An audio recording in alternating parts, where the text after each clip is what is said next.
साथियों, इस वीडियो में हम जानेंगे हमारे देश में सबसे अधिक समय तक सत्ता में काबिज रहने वाले मुख्यमंत्रियों के बारे में और सबसे कम समय तक सीएम की कुर्सी पर विराजमान रहने का जिनको सौभाग्य मिला, ऐसे मुख्यमंत्री के बारे में। तो हम सबसे पहले जान लेते हैं हमारे देश में अधिक कार्यकाल वाले मुख्यमंत्रियों के नाम। तो उनमें सबसे ऊपर हम रखेंगे सिक्किम के मुख्यमंत्री पवन चामलिंग को। पवन चामलिंग इन्होंने 12 दिसंबर 1994 से 26 मई 2019 तक लगातार लगभग 24 साल तक सिक्किम में मुख्यमंत्री का पद ग्रहण किया था। तो सर्वाधिक लंबे समय तक अब तक मुख्यमंत्री के कार्यकाल में एक नंबर पर पवन चामलिंग जो सिक्किम के मुख्यमंत्री रहे, और दूसरे स्थान पर हैं पश्चिम बंगाल के मुख्यमंत्री ज्योति बसु, जिन्होंने 21 जून 1977 से 5 नवंबर 2000 तक सन 2000 तक लगातार 23 साल मुख्यमंत्री रहने का सौभाग्य प्राप्त किया। तीसरे स्थान पर हम रख सकते हैं ओडिशा के मुख्यमंत्री नवीन पटनायक का उदाहरण हम रख लेंगे, जो अभी भी हमारे सामने मुख्यमंत्री के पद पर हैं। ये 5 मार्च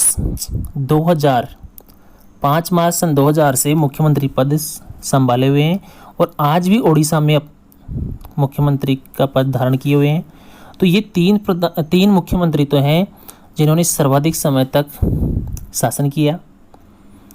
और इनके बाद में हमें जो सबसे कम समय तक शासन पर रहे, मुख्यमंत्री के पद पर रहे, उन मुख्यमंत्रियों में उत्तर प्रदेश में जगदम्बिका पाल, उत्तराखंड में हरीश रावत, महाराष्ट्र में देवेंद्र फडणवीस, कर्नाटक में BS येडियुरप्पा, हरियाणा में ओम प्रकाश चौटाला, बिहार में नीतीश कुमार और झारखंड में शिबू सोरेन को भी याद रखेंगे, जो इनमें से कुछ तो चंद घंटों से लेकर और कुछ 5 से 7 दिन तक ही मुख्यमंत्री की कुर्सी पर बैठने का इनको अवसर मिला।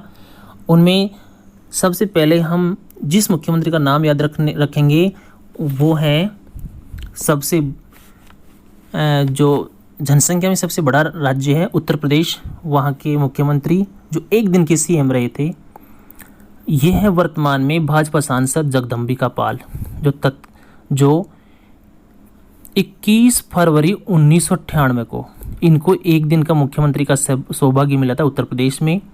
उस समय लोकतांत्रिक कांग्रेस के नरेश अग्रवाल ने भारतीय जनता पार्टी की कल्याण सिंह सरकार से समर्थन वापस ले लिया था। तो तत्कालीन समय में राज्यपाल थे उत्तर प्रदेश के रोमेश भंडारी ने कल्याण सिंह को बर्खास्त कर दिया और कांग्रेस के जगदम्बिका पाल को उसी दिन मुख्यमंत्री पद की शपथ दिला दी। अगले ही दिन यानी 22 फरवरी को इलाहाबाद हाई कोर्ट ने कल्याण सिंह को बहाल करने का आदेश दे दिया और इस तरह जगदम्बिका पाल को एक दिन ही ताज से संतोष करना पड़ा। दूसरे नंबर पर पहाड़ी राज्य उत्तराखंड को हम लेते हैं। पहाड़ी राज्य उत्तराखंड में 21 अप्रैल 2016 को हरीश रावत मुख्यमंत्री बने थे। इनके संदर्भ में हम जानकारी प्राप्त करेंगे। इनके जो मुख्यमंत्री बनने की कहानी है उसको हम जान लेते हैं। वो कहानी इस प्रकार है कि 18 मार्च 2016 को 9 कांग्रेसी विधायकों के बगावत करने से मुख्यमंत्री थे हरीश रावत, उनकी सरकार अल्पमत में आ गई। 9 दिन तक सियासी ड्रामा चलता रहा। उसके बाद राष्ट्रपति प्रणब मुखर्जी ने 27 मार्च को उत्तराखंड में राष्ट्रपति शासन लगा दिया। 21 अप्रैल 2016 को हरीश रावत ने सरकार बनाने का दावा पेश किया।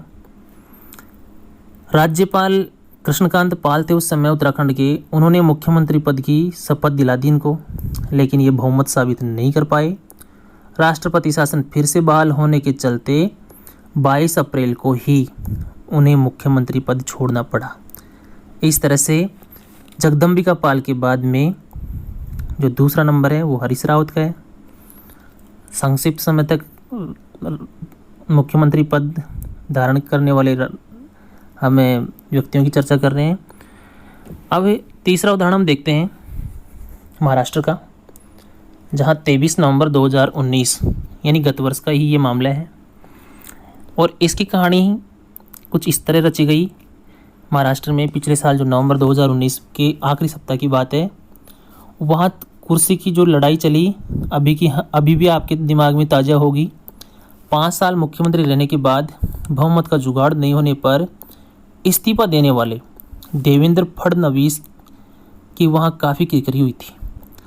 शरद पवार के भतीजे अजीत पवार के साथ मिलकर बहुमत का दावा करना देवेंद्र फडणवीस को बहुत महंगा पड़ा था। राज्यपाल ने उन्हें 23 नवंबर 2019 को शपथ दिला दी, लेकिन बहुमत नहीं जुटा पाने के चलते ये देवेंद्र फडणवीस मात्र 3 दिन ही सीएम के पद पर रहे। और एक उदाहरण हम ले लेते हैं, BS येडियुरप्पा कर्नाटक के हैं। ये 6 दिन रहे। देवेंद्र फडणवीस 3 दिन सीएम रहे। जो इनका उदाहरण है वो इस तरह से है कि कांग्रेस और जेडीएस के विरोध के बावजूद भी कर्नाटक के राज्यपाल वजुभाई वाला ने येडियुरप्पा को मुख्यमंत्री पद की शपथ दिला दी थी। सुप्रीम कोर्ट के दखल पर विश्वास मत हासिल करने से पहले ही येडियुरप्पा ने इस्तीफा दे दिया। इस तरह से येडियुरप्पा कर्नाटक में 6 दिन ही सीएम रहे। उसके बाद में HD कुमारस्वामी सरकार गिरने के बाद 26 जुलाई 2019 को वो फिर मुख्यमंत्री बनने में कामयाब रहे थे। तो इस तरह से ये 2 साल के दौरानी घटनाक्रम जो कर्नाटक और महाराष्ट्र में घटित हुई, उसमें देवेंद्र फडणवीस 3 दिन और येडियुरप्पा 6 दिन के सीएम रहे थे। कुछ और उदाहरण हमारे जहन में उभर कर आते हैं। इनमें अल्प समय के लिए मुख्यमंत्री रहने वाले की सूची में नीतीश कुमार का नाम, ओम प्रकाश चौटाला और शिबू सोरेन के नाम भी शामिल है। चौटाला को 1990 में 5 दिन के लिए हरियाणा का सीएम बनाया गया था। नीतीश कुमार को सन 2000 में 8 दिन के लिए बिहार का मुख्यमंत्री पद पर संतोष करना पड़ा और शिबू सोरेन को सन 2005 में 10 दिन के लिए झारखंड का मुख्यमंत्री रहने का अवसर मिला था। तो ये थे हमारे संक्षिप्त कार्यकाल वाले मुख्यमंत्री और अधिकतम कार्यकाल वाले मुख्यमंत्री को नाम। और चलते चलते एक नाम और याद रख लेंगे हम, मधु कोड़ा, जो झारखंड के ऐसे मुख्यमंत्री बने हैं जो निर्दलीय थे और फिर भी उनको मुख्यमंत्री बनने का सौभाग्य प्राप्त हुआ। आज के लिए इस वीडियो में इतना ही। मिलते हैं नेक्स्ट वीडियो में। आपको ये वीडियो अच्छा लगा हो तो लाइक करें, सब्सक्राइब करें और अपने एक साथियों को शेयर करना ना भूलें।